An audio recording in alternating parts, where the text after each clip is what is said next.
Quand je rentre sur le court, je suis frais, frais comme un lardon, comme dirait mon pote Mika. Et il fait beau. Je suis à Roland et là, je sais que tous les as sont alignés, quoi. Je sens vraiment un truc. Tout d'un coup, mon public, le public, la France et même au-delà des gens qui aiment le tennis se disent, il peut gagner.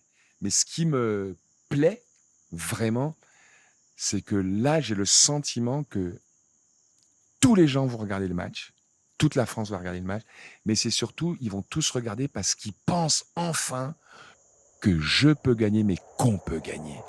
C'est la première fois. On peut gagner. Ce dimanche 5 juin 83, l'important pour Yannick Noah, ce n'est pas de participer, mais bien de gagner. Et toute la France est derrière lui. 50 millions de Noah, écrit le journal L'Équipe. Bienvenue dans Yannick Noah, entre vous et moi. Entre vous et moi. Un podcast Europe 1, une saga exceptionnelle en 10 épisodes. Salut à tous, nous sommes à Étoudi, dans le lieu-dit Village Noah. Épisode 7, Roland Garros, la consécration et la chute. Quand je rentre sur le terrain, Bébel, il me fait « Tu vas le faire, petit !» Parce qu'on y croit, tout le monde y croit vraiment. C'est pas « Oh là là, il y est, c'est bien !» Coubertin, il n'existe pas dans la photo. Et ça, c'est puissant. Ça, c'est puissant. Un peu de silence, je vous prie. J'ai rêvé que j'avais perdu le match. J'ai perdu le match. Mais j'ai tout, hein. Il y a des moments où je suis monté à mauvais escient. Il y a des moments où j'aurais dû attaquer. Il y a des moments où j'aurais dû prendre le match. Et je perds. Quand tu perds à ce niveau-là, alors il y a des gens qui rentrent chez eux. Oh, il a perdu. Oh mince, j'étais pour lui. Oh merde. Oh là là, il a perdu. Mais quand tu perds, t'es pas loin de te dire, je pourrais crever, quoi. Tellement ça fait mal. Tellement ça fait mal. Il y a des matchs que tu perds, tu mets des semaines à dormir, tu mets des semaines à bouffer, tu peux plus même penser à l'entraînement. Mais j'ai joué qu'une finale dans ma vie. Et le samedi soir, je la perds dans mon rêve. Et je peux te dire, quand je me suis réveillé, mon esprit, parce que c'est le corps, c'est l'esprit qui gère tout le reste, mon esprit, il était dans la tombe.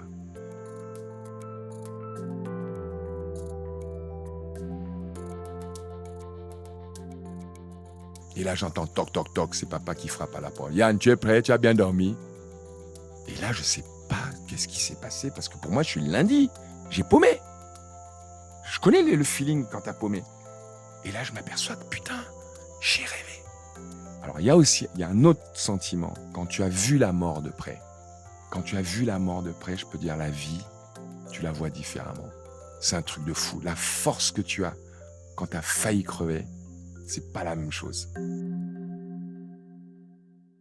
Et là, quand je me suis levé de mon lit, là, je peux dire un truc, c'était comme si 10 minutes plus tard, j'avais une deuxième chance d'aller rejouer le match. Comment je me suis levé, comment je suis allé m'entraîner, comment j'ai pris ma bagnole, comment je me suis arrêté à Auvergnat, m'arrêter au tabac pour me prendre une clope, comment je suis allé à la Croix-Catlan faire mon échauffement, comment je suis allé prendre mon plateau repas au Racing avec mes potes, parce que j'ai bouffé avec mes potes avant la finale. Je jouais 3-4 heures après, j'ai bouffé un plateau repas au milieu des gens qui allaient tous à Roland. J'étais serein, j'étais bien. Mais ce qui m'hallucine, c'est putain, le môme de 23 ans, la tronche que j'avais, quoi. J'étais en mission. Ça, je trouve ça extra. Ce qui m'interpelle, c'est que c'est la même façon de marcher, le même regard, le même truc que Joachim a quand il joue au basket. C'est ouf, ce truc de je vais chercher, j'y vais, mais rien va m'arrêter, quoi. Et le match se joue, hein. Moi je regarde les points, tout ça, mais moi ce qui m'hallucine, c'est putain, j'étais dedans, rien à ce moment-là, pendant ce match, pouvait me toucher. C'est un espèce d'état de grâce, on va dire, mais un état de grâce qui a été travaillé. C'est pas un coup de chance, d'un coup j'étais bien. Comme c'est des fois on dit ah ben tiens, j'ai un jour sans. Bah oui, mais il y a des raisons. Le jour où on dit ah ben tiens, j'ai eu un jour sans, on passe à autre chose. bah, tu travailles pas, tu avances pas, tu progresses pas. C'est important de paumer. Mais des fois, gagner, savoir aussi pourquoi, c'est important. Et là, ça a été un moment où tout était en place. Tous mes potes étaient là, toute ma famille était là. J'étais à Roland où j'ai grandi. Il faisait beau. C'était important qu'il fasse beau. Pourquoi ? Parce que le cours est un peu plus rapide, la terre battue plus rapide. Matt, c'est un défenseur, je suis un attaquant. Le cours rapide, c'est mieux pour l'attaquant. Donc il y avait tout en place. Nous sommes dans le tie-break. Yannick Noah mène 2-7, 0, 6-3 dans le tie-break de la troisième manche. Noah au service. Va-t-il chercher l'ace ? Oui, il sert au centre. Il monte au filet. Fin, il a gagné ! Il a gagné ! Au quel moment Yannick qui est à genoux au centre du court. Il a 23 ans, Yannick Noah. Il a eu 23 ans, Yannick Noah. Il embrasse son père Zachary. Bien sûr que je suis surpris quand papa saute sur le court. Moi, mes parents, personne ne les connaissait. Hein. Mes parents étaient complètement discrets, moi, dans mon aventure. Mes parents m'encourageaient à la maison, m'encourageaient, comme on encourage la famille. Mais mes parents n'étaient pas présents. Mes parents n'intervenaient jamais auprès de mes entraîneurs, n'intervenaient jamais. Mes parents étaient là quand il y avait des tournois à Roland. Ils sont venus une fois, je crois, à l'US Open. Ils venaient nulle part. Enfin, mes parents n'étaient pas présents. Il y avait cette discrétion d'humilité, hein, mais voilà, il faut le dire. Et oui, quand papa elle a sauté sur le court, il est arrivé, il m'a sauté dessus et je me suis retrouvé avec papa dans mes bras, quoi. Je suis heureux pour ce qui est arrivé à Yannick, qui a consenti des sacrifices depuis un bon bout de temps. Ça fait 1 an qu'il s'est mis dans la tête qu'il fallait absolument qu'il progresse pour arriver à ce niveau-là. Il a répondu à des gens qui croyaient le connaître et qui disaient qu'il n'était pas ambitieux. Tu le sais pas sur le moment, tu le partages ce moment, mais ce moment, il appartient à tous les pères de famille qui ont regardé le match à ce moment-là, à toutes ces familles qui ont regardé, parce que les gens chialaient pas parce que j'ai gagné. Bien sûr, ils étaient mais tout le monde était pour moi. Donc j'ai beaucoup de gratitude par rapport à ça. C'est incroyable de toucher ça une fois dans ta vie. Mais ce moment a mis autre chose. C'est-à-dire que les gens de ma génération, de d'autres, ont pleuré devant leur télé. Parce que les pères ont pleuré, les mères ont pleuré, les gamins ont pleuré. Ça a été une émotion qui était bien plus forte que gagner. Je me mets par terre, je prends la coupe, je remercie les sponsors. Non, rien de ça. C'était juste un truc d'émotion pure. Et cette victoire, je suis central, mais elle appartient à tout le monde. Tous les gens ont vécu une émotion à ce moment-là. Et des années après, des décennies après, je rencontre des gens qui me disent, dans la rue, inconnus, qui me parlent de ce moment avec une véritable émotion. C'est merveilleux. C'est la première fois, bien évidemment, que Yannick s'impose dans un tournoi de cette dimension. Il a remporté aujourd'hui à Paris le premier tournoi du Grand Chelem de l'année 1983. Coup de chapeau.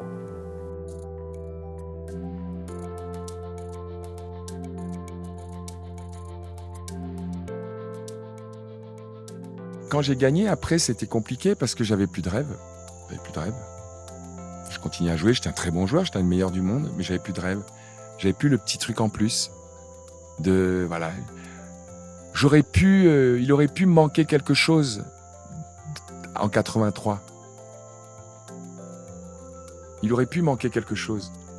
Mais il n'a rien manqué, il y avait tout. Je suis à la maison, il y a l'émotion, 50 millions heureux. Chez moi, il y avait tout. Je vais rêver de quoi, un deuxième ? Rêver, gagner ailleurs ? J'en ai pas rêvé.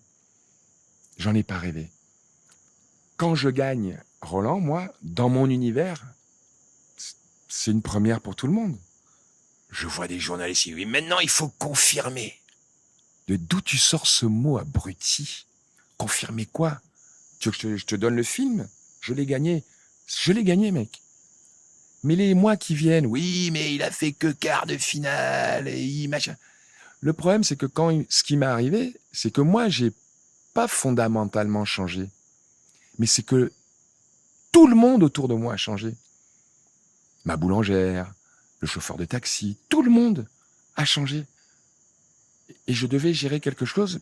Moi, ce que je voulais, c'est gagner, montrer qu'on pouvait gagner, qu'un Français, un Franco-Camerounais pouvait gagner. C'était ça dont je rêvais. Mais le lendemain, je vais où maintenant ? C'est pas... Aller t'entraîner pendant des mois avec des gens qui te félicitent, c'est pas facile. Il faut être accompagné par quelqu'un qui te donne les codes. On n'avait pas les codes. On découvrait tout ça. À la Fédé, tout le monde, on découvrait ça. Oui, allez, on va bien jouer à l'US Open. Oui, mais le truc, en plus, je ne l'ai jamais retrouvé. J'ai jamais retrouvé ça.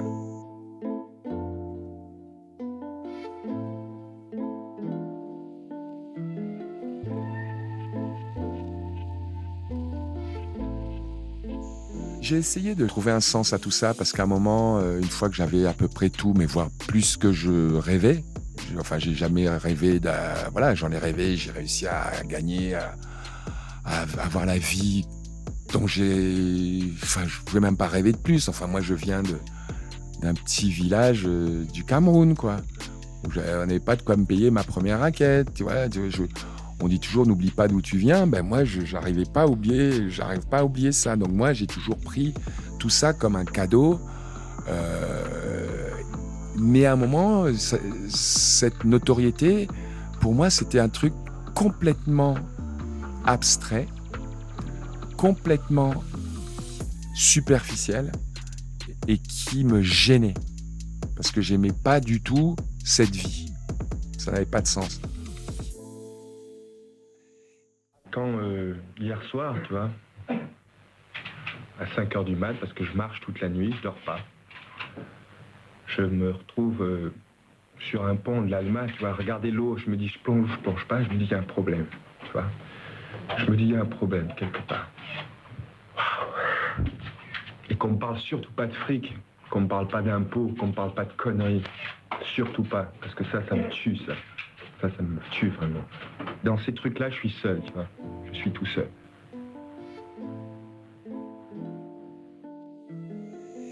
Et le gamin de 23 ans, il s'est dit, en fait, le vrai truc que je veux maintenant, c'est une famille. Je veux des gosses. Le tennis, bah oui, mais c'est secondaire. Et le tennis est devenu secondaire dans ma vie. J'ai rencontré Cécilia, on est tombés amoureux, on s'est mariés ici 6 mois après. Joachim est né 6 mois après. Yelena est venue après. Et là, j'avais tout ce qu'il fallait. J'étais heureux. Mais forcément, le guerrier intérieur sur le court, il était un peu plus soft, il était plus sensible, il était moins... je travaillais plus dans l'urgence, j'étais plus du tout dans la survie.